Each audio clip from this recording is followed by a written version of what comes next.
ಮೊಟ್ಟ ಮೊದಲ ಬಾರಿಗೆ ಶ್ರೀ ಲಕ್ಷ್ಮೀ ನರಸಿಂಹ ಚಿಟ್ಸ್ ರಿಜಿಸ್ಟರ್ಡ್ ತುಮಕೂರು ರವರಿಗೆ ನಾನು ಕೃತಜ್ಞತೆಗಳನ್ನು ಅರ್ಪಿಸಲಿಕ್ಕೆ ಇಷ್ಟಪಡ್ತಾ ಇದ್ದೀನಿ. ಕಾರಣ ನಾನು ಒಬ್ಬ ಶಿಕ್ಷಕ. ನಾನು ಕುಣಿಗಲ್ನಲ್ಲಿ ಶಿಕ್ಷಕನಾಗಿ ಮತ್ತು CRP ಆಗಿ ಕರ್ತವ್ಯ ನಿರ್ವಹಿಸುತ್ತಿದ್ದಾಗ ಮೊಟ್ಟ ಮೊದಲು ಪರಿಚಯ ಆಗಿದ್ದು ಶ್ರೀಯುತ ತ್ರಿವೇಣಿ ಮೇಡಮ್ರವರು ಗಿರಿಗೌಡನ ಪಾಠಶಾಲೆಯಲ್ಲಿ ಕರ್ತವ್ಯ ನಿರ್ವಹಿಸ್ತಾ ಇದ್ದರು. ನಾನಾಗ CRP ಆಗಿದ್ದೆ. ಆಗ ಅವರು ಒಂದು ಮಾತನ್ನು ಬಡಿಸಿದ್ರು.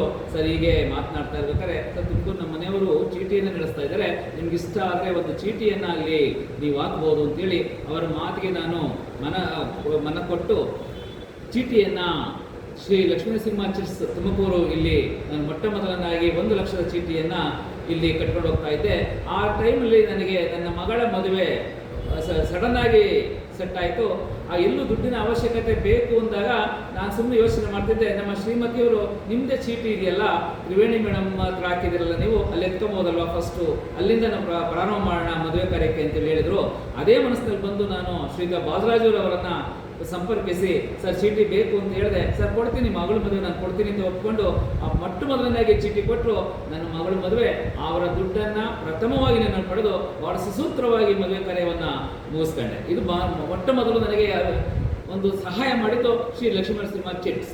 ಆ ನಂತರ ಮದುವೆಯಾದ ನಂತರ ನನ್ನ ಮಗಳು ಗರ್ಭಿಣಿಯಾಗಿ ಅವಳಿ ಜವಳಿ ಮಕ್ಕಳಿಗೆ ಜನ್ಮವನ್ನು ಕೊಟ್ಟು ನಾಮಕರಣವನ್ನು ಮಾಡಬೇಕಾದ್ರೂ ಅದೇ ಲಕ್ಷ್ಮೀನರಸಿಂಹ ಚಿಟ್ಸ್ ಹಣ ನನಗೆ ಬಹಳ ಸಹಾಯಕ್ಕೆ ಬಂತು. ಆ 2 ಘಟನೆಗಳು ನನ್ನ ಒಂದು ಜೀವಮಾನದಲ್ಲಿ ಮರೆಯಲಾರದ ಘಟನೆಗಳಾದವು. ಹಾಗಾಗಿ ಚೀಟಿಯನ್ನು ಎಂದೂ ಹಾಕದ ನಾನು ಅಲ್ಲಿ ಚೀಟಿಯನ್ನು ಹಾಕಿ ಪ್ರಯೋಜನ ಪಡೆದಿದ್ದು ಜಾಸ್ತಿ. ಹಾಗಾಗಿ ನಾನು ಶ್ರೀ ಲಕ್ಷ್ಮೀನರಸಿಂಹ ಚಿಟ್ಸ್ ಅವರಿಗೆ ಕೃತಜ್ಞತೆಗಳನ್ನು ಅರ್ಪಿಸಿ ಇನ್ನು ಮುಂದೆ ನನ್ನ ಸ್ನೇಹಿತರನ್ನು ಕರೆದು ತಂದು ಇಲ್ಲಿ ಮೆಂಬರ್ಗಳನ್ನು ಮಾಡಿ ಅವರ ಒಂದು ಸಹಾಯವನ್ನು ನಾವು ಪಡಿಬೇಕು ಅಂತೇಳಿ ಮನಸ್ಸಿನಲ್ಲಿದೆ. ಅವರಿಗೆ ಸಹಕಾರವನ್ನು ಕೊಟ್ಟುಕೊಂಡು ಶ್ರೀ ಲಕ್ಷ್ಮೀನರಸಿಂಹ ಚಿಟ್ಸ್ ಅವರ ಒಂದು ಸಹಾಯವನ್ನು ಪಡೀಲಿಕ್ಕೆ ನಾವೆಲ್ಲರೂ ಸಹಕಾರವನ್ನು ಅವರಿಗೆ ಕೊಡೋಣ, ಅವರಿಂದ ಅನುಕೂಲವನ್ನು ಪಡೆಯೋಣ ಅಂತೇಳಿ ಹೇಳಿ ನನ್ನ ಮಾತುಗಳನ್ನು ಮುಗಿಸ್ತಾ ಇದ್ದೀನಿ.